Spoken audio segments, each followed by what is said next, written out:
welcome back to my film and TV channel. Hope you're all staying safe and well. We've got a romantic sports drama to watch today, or look at today, or talk about today, or I'll talk about it, give you my views and what other people are thinking. Yes, a little bit of difference, not too much, but we're going to have a go something that's simply called Challenges.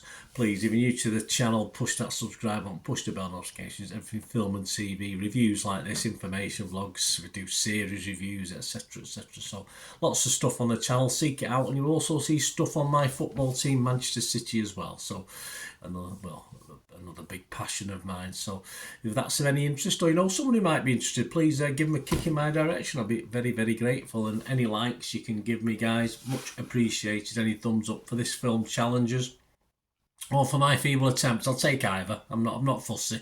I'm not proud.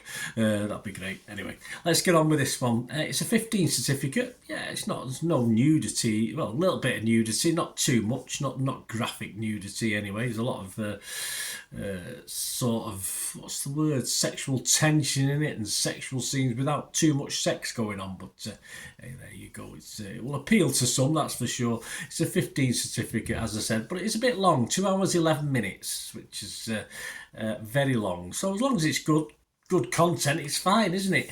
And it's directed by Luca Guadagnino from a screenplay by Justin Krutskes. Well, what's it about? Well, Challenges stars Zendaya as Tashi Duncan, a former tennis prodigy turned coach and force of nature who makes no apologies for her game on and off the court. Married to a champion on a losing streak, played by Mike Feist. Tashi's strategy for her husband's redemption takes a surprising turn when he must face off against washed-up Patrick, played by Josh O'Connor, his former best friend and Tashi's former boyfriend. So, menage a trois, was it we call it? As their past and presents collide and tensions run high, Tashi must ask herself, what will it cost to win? Well, we'll have to ask and find out ourselves, won't we? This was released on or around April the 26th, 2024 in the US. Please check your terraces. It should be available now in most. I'm recording this on the 2nd of May 2024, so it's out and about there. My thoughts on this, I do like the honesty in this, especially the innocent sexual stuff at the start, when of course we have flashbacks to earlier times and the gritty, hard beaten down sort of characters we get now are really hard beaten in the late 20s, 30s of course. But as young men, I can certainly relate, as a young man once, I can certainly relate to the sort of the innocent sexual stuff and the hopes and dreams, not the boy on boy stuff that takes place anyway, but happy days, we'll get over that.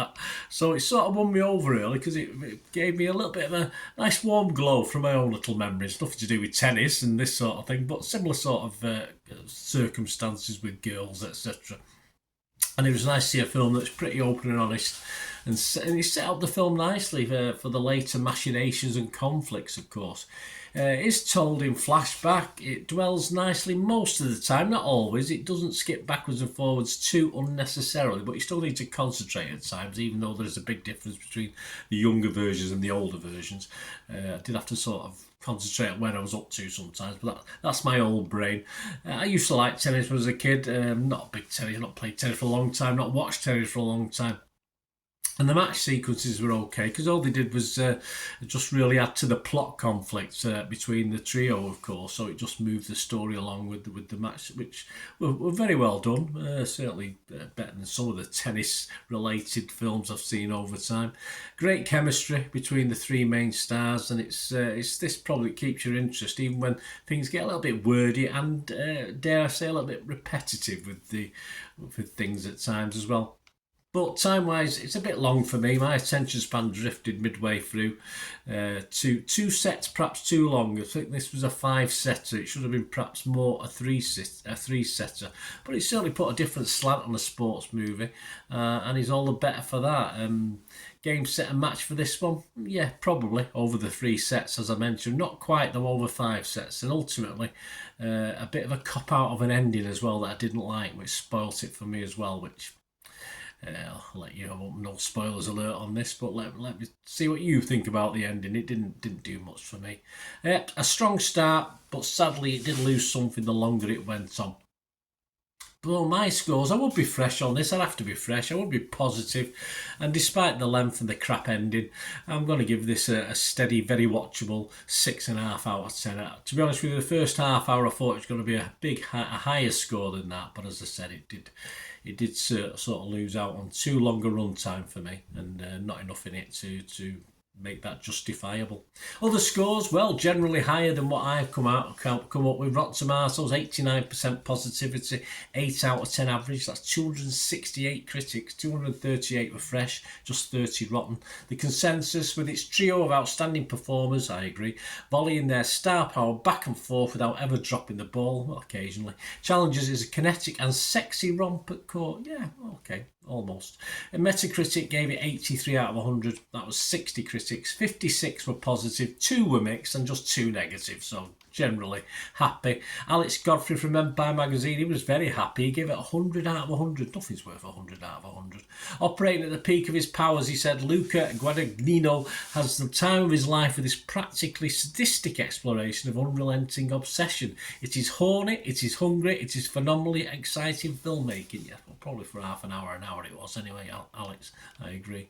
Neil Smith from Total Film, he wasn't as impressed, but he still gave it 80 out of 100. He said, it might be too heady a brew for some, especially those whose appreciation of tennis is limited to strawberries and cream.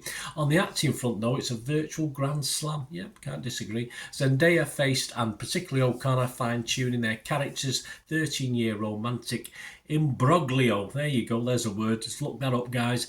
13-year romantic imbroglio into a lusty love match for the ages. It certainly was. What about Joe Public? Well, the Rotten Tomatoes audience like it, 3.9 out of 5. All right, don't love it, but that's good enough, isn't it? 76% positivity.